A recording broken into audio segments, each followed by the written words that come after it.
a difficult, I guess, maybe question for Charger fans to hear. Keenan Allen no longer around, and you've been with the team for a long time. I'm guessing you know Keenan Allen very well. And when did the news happen, Fran? Like late Thursday night. So I'm guessing it was Thursday kind of night. a Yep. bombshell for everybody. What did you think about it, Haley? And any stories you want to share from covering Keenan Allen? Yeah, I think I think everyone was surprised, obviously in many ways, just because we had kind of seen like these dominoes fall. We knew like the big four, right? With Mike and Joey and Khalil and Keenan, and that something was going to have to happen there.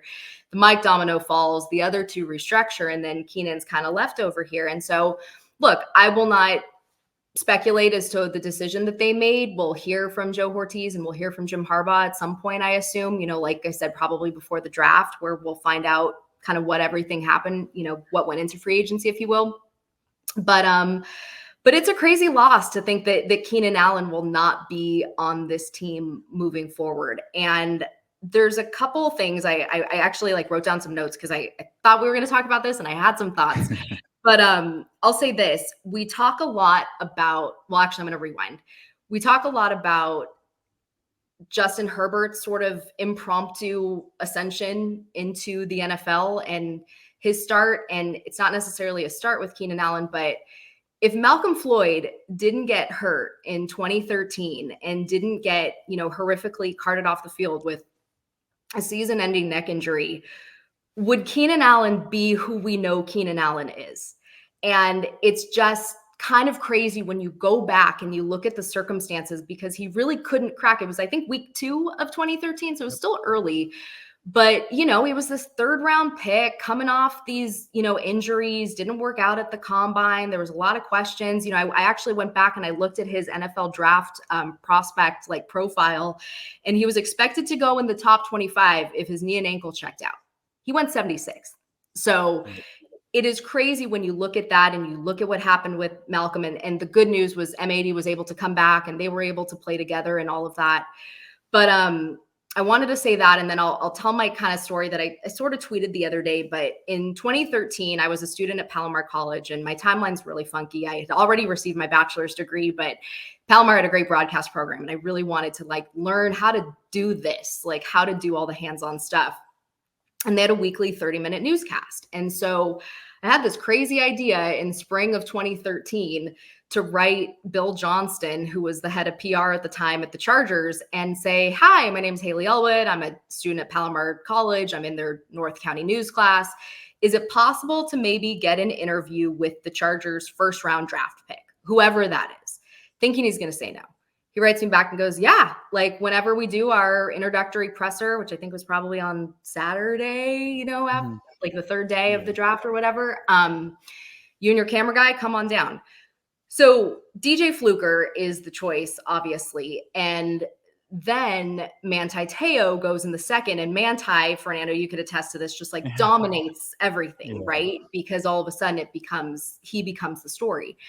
And then you have this guy in the 3rd round out of Cal, this wide receiver who is just kind of there. And lo and behold, has the indelible mark, makes his indelible mark on Chargers franchise history. And I just think it was really crazy when you look back at that day and how you had this, guy from Alabama, you had Manti, and then Keenan was sort of just this 3rd round guy, again, coming off injuries, trying to figure it out, and ends up being the like superstar who he was. And I think, one of my favorite parts about being around Keenan were just the conversations that you got to have. I remember in 2017, he told me, he's like, give me 16 games, like give me the 16 games. And I promise you, I will be the best in the league.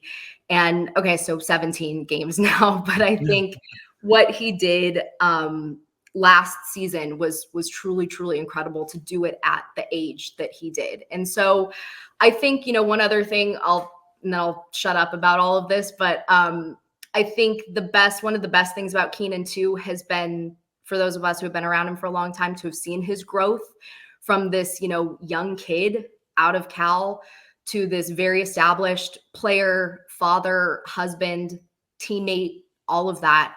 And how when, I think at the beginning of his career, it was Phillip Rivers guiding him along, and it was Stevie Johnson and Eddie Royal and Gates and Malcolm and those guys guiding him along. And then at some point, there's a shift that happens, and he becomes that guy for Joshua Palmer, for the younger guys, but then also for Justin Herbert. And so now going to Chicago, and whoever it is that they take it first overall, let's call it Caleb Williams, if it is Caleb Williams, he, I think, is going to be such a great resource for him because he's done it now with a younger guy and he knows how to do it. And what, better teammate would you want than to have Keenan Allen be paired up with you?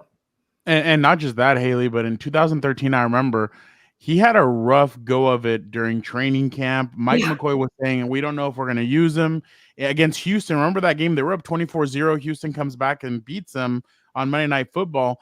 And Keenan was inactive for that game. So they had thrown him in there in that Eagles game, and all of a sudden it's like it starts clicking. But yeah, that's what I was telling Gilbert last week, is that I know Gilbert was with him for about 3, 4, 5 years, but I mean, you and I were with him for all 11 years. So it was definitely interesting to see just the way he kind of came in, how he grew, how he was able to be one of those guys. And he always talks about it. He's like Gates, Eddie, all those guys, like they were always so great with me. So that's what I want to turn around and do. So DJ Moore, you're going to get a great guy who's going to teach you a lot about the game, because DJ, we've seen exactly the kind of player he's been. So that definitely is going to be interesting to see him now in Chicago. And I'm going to be honest. I'll throw some honesty out there. Caleb, you better be ready, dude, because this guy's going to tell you how it is. Like, he's not going to sugarcoat anything. If he doesn't think like you can rock it, he's going to tell you. So you better be ready for that truth serum, as they say, because Keenan's not gonna stay quiet if he's not doing it the right way, to be honest. But I think also, just to interrupt or interject, I think that's kind of part of his charm. Also, really quick, when I went back, because I went back to watch a bit of that Eagles game in 2013, and it was a 3rd and 8, and his reception went down for 18 yards and a pass interference. So he knew exactly what he was doing back then to draw the flag. And it's so funny because, I mean, it's not funny, but looking back, you hear Greg Gumbel as he's talking about this, it's like 3rd and 8, and he's like, man, this, the Chargers have just, these players, it's so tough. You see one of your, your teammates go down in this horrific fashion. This is where the going gets really tough, and you got to dig deep. And then, lo and behold, an 18-yard reception from Phillip Rivers to Keenan Allen, and the rest is history. And even Greg Gumbel said, "Who is this Keenan Allen guy?" Like, I remember at one point he said that. So it was just one of those things where it just completely got going. But yeah, no, Keenan, Chicago media should be excited, because I'm sure he'll miss all of our smiling faces, but I'm sure Chicago media should be excited.